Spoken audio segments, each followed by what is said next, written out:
Hello बच्चों, let's read the question. Let p1 2x plus y minus z equal to 3 and p2 such that x plus 2y plus z equal to 2 be two planes. Then which of the following statements is are true? First statement देखिए, the line of intersecting of p1 and p2 has direction ratios 1 2 -1. तो first statement को हम पहले check करते हैं, verify करते हैं whether it is true और फॉल्स.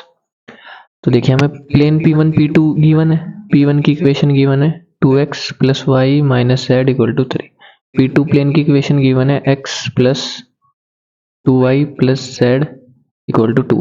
तो देखिए, अगर हम एज्यूम करते हैं लेट ए बी सी हमारे क्या है, डी आर्स हमें फाइंड करने हैं इंटरसेक्टिंग लाइन के. तो लेट ए बी सी भी D R's of line intersect जो हमें मिलेगी, हमने ए बी सी किसके डी आर्स माने हैं, उस लाइन के जो इंटरसेक्शन ऑफ दिस प्लेन से हमें मिलेगी. फाइन. तो देखिए, कभी भी जब आप जो हमारा नॉर्मल होगा इस प्लेन के लिए, हमारा नॉर्मल होगा उसके डी आर्स हमारे क्या होंगे 2 1 -1. सिमिलरली इस प्लेन का जो नॉर्मल होगा उसके डी आर्स होंगे 1 2 1. Fine. Coefficient of X Y Z होंगे इसके डी आर्स. तो देखिए, जो नॉर्मल होगा इन प्लेन्स पे वो इस लाइन के भी परपेंडिकुलर होंगे. देखिए, यहाँ से हमारी कंडीशन क्या निकल सकती है, इनकी प्रोडक्ट ऑफ डी आर्स 0 के इक्वल आएगी, that is 2a plus B minus C equal to 0 आएगा फर्स्ट प्लेन से कंडीशन. सेकंड से आएगी a plus 2b plus C equal to 0.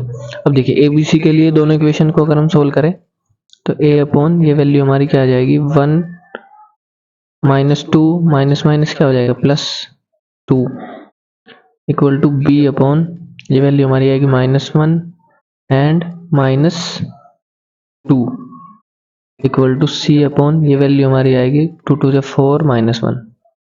That means a upon 3 b upon -3 c upon 3. तो ए B सी अगर compare करें 3 से हम कैंसिल भी कर सकते हैं, 3 से मल्टीप्लाई भी कर सकते हैं. तो ये आ जाएगा a upon 1 b upon -1 c upon 1. तो डी आर्स हमारे इस लाइन के लिए क्या आएंगे, डी आर्स हमारे आएंगे 1 -1 1. बट हमें क्वेश्चन में क्या गिवन है 1 2 -1, मतलब ये ऑप्शन हमारा फॉल्स हो जाएगा. सेकंड को वेरीफाई करते हैं. The line is perpendicular to the line of intersection of p1 p2. देखिए, जो लाइन ऑफ इंटरसेक्शन आएगी उसके डी आर्स हमने ऑलरेडी फाइंड कर रखे हैं 1 -1 1. वो इससे परपेंडिकुलर होगी. परपेंडिकुलर की कंडीशन क्या होती है, प्रोडक्ट ऑफ डी आर्स 0 आना चाहिए. तो सेकंड ऑप्शन देखिए वेरीफाई कर लेते हैं यहीं पे. तो देखिए, 9 इंटू 1 करेंगे 9 आएगा, 9 इंटू -1 करेंगे -9 आएगा, प्लस 3 इंटू 1 करेंगे तो 3 इक्वल टू किसके आएगा 3, not equal to 0. That means ये परपेंडिकुलर भी नहीं होगी. ये वाली लाइन जो इंटरसेक्टिंग ऑफ p1 p2 से जो लाइन आएगी उसके परपेंडिकुलर नहीं है. Third option, the acute angle between p1 and p2 is 60 degree. देखिए, p1 p2 की इक्वेशन हमारे पास है, p1 प्लेन की इक्वेशन हमारे पास है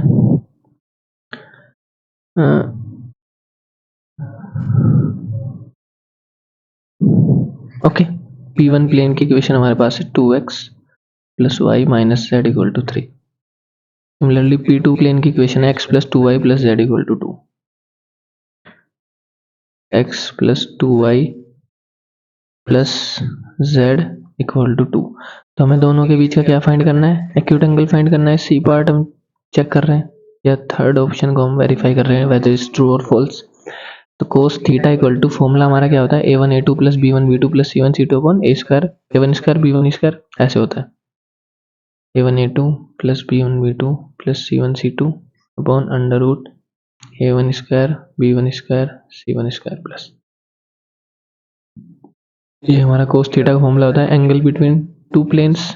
तो देखिए, a1 a2 मतलब D R's of this normal a1 b1 c1, D R's of normal इस प्लेन के लिए a2 b2 c2. तो प्रोडक्ट करेंगे that is 2 into 1 plus 1 into 2 minus 1 into 1 upon denominator में देखिए क्या आएगा 2 का square that is 4 plus 1 plus 1. यहाँ से आएगा 1 प्लस 2 का स्क्वायर 4 प्लस 1 दैट इज ये वैल्यू आएगी 2 into 2 2 plus 2 minus 1 that is 3 upon ये वैल्यू आएगी √6, ये भी √6 that is 3 upon 6. That means 1/2 आएगा कोस थीटा. Cos theta 1/2. तो एक्यूट एंगल हमें फाइंड करना है. तो थीटा हमारा क्या पॉसिबल है 60 डिग्री. कोस 60 की वैल्यू 1/2 होती है. दैट मीन्स थीटा की वैल्यू हमारी है 60 डिग्री. गिवन है हमें क्या, the acute angle between p1 and p2 60 degree given है. दैट मीन्स ये ऑप्शन हमारा ट्रू हो जाएगा. Third is true. Fourth verify करते हैं। If P3 is the plane passing through the point 4, 2, -2 and perpendicular to the line of intersection of P1 and P2। देखिए जो P1 and P2 plane से intersection से जो line आएगी उसके dr हमने ऑलरेडी फाइंड कर रखे हैं 1 -1 1, और ये इस प्लेन के क्या होगी, परपेंडिकुलर होगी। तो प्लेन के नॉर्मल के dr हमें मिल गए हैं, ये नॉर्मल के dr ही होंगे क्योंकि ये लाइन क्या होगी, परपेंडिकुलर होगी इस प्लेन के। और ये प्लेन हमारा किससे पास करता है, 4, 2, -2 से पास करता है। तो अब देखिए इक्वेशन ऑफ प्लेन P3 अगर हम फाइंड करें, इक्वेशन ऑफ प्लेन P3 हमारी क्या हो जाएगी, ये किस पॉइंट से पास कर रहा है, गिवन है देखिए 4, 2, -2 से पास कर रहा है, और इसके नॉर्मल के dr होंगे 1 -1 1। दैट मीन्स ये आएगा 4 से पास कर रहा है तो x -4 1 -1 1। इसके देखिए फॉर्मूला हमारा क्या होता है, पहले फॉर्मूला लिखते हैं, a x -x1 plus b y -y1 plus c z -z1। मतलब x1 y1 z1 से पास करेगा प्लेन, और a b c क्या होंगे, नॉर्मल के dr होंगे। तो वैल्यू पुट करते हैं 1 x -4, ये -1 है, y -2 plus z +2 equal to 0। That means x -4 y +2 plus z +2 equal to 0। That is x y plus z 2 + 2 4 से -4 कैंसिल इक्वल टू 0। ये हमारी P3 प्लेन की इक्वेशन आई है। अब देखिए क्वेश्चन में हमें और क्या पूछा है, P3 is the plane passing through these points, then the distance of point 211 from the plane P2 is 2/√3। ये P2 नहीं P3 से पूछा होगा डिस्टेंस, क्योंकि क्वेश्चन में P3 है, तो that means distance is P3 from plane P3 is 2/√3। देखिए इस पॉइंट की डिस्टेंस हमें फाइंड करनी है किस प्लेन से, P3 से, जिसकी इक्वेशन हमने अभी फाइंड करी है। That means distance of 211 from plane P3। तो डिस्टेंस हमारी क्या आ जाएगी, देखिए डिस्टेंस फॉर्मूला लगाएंगे simply, mod ax1 by1 cz1 that is 2 -1 plus 1 upon under root of 1 का स्क्वायर प्लस -1 का स्क्वायर करेंगे तो भी 1 का स्क्वायर, फिर 1 का स्क्वायर। दैट इज ये वैल्यू हमारी आ जाएगी 2/√3। दैट मीन्स ये ऑप्शन भी हमारा क्या हो जाएगा, करेक्ट, क्योंकि हमें डिस्टेंस 2/√3 की इक्वली गिवन है।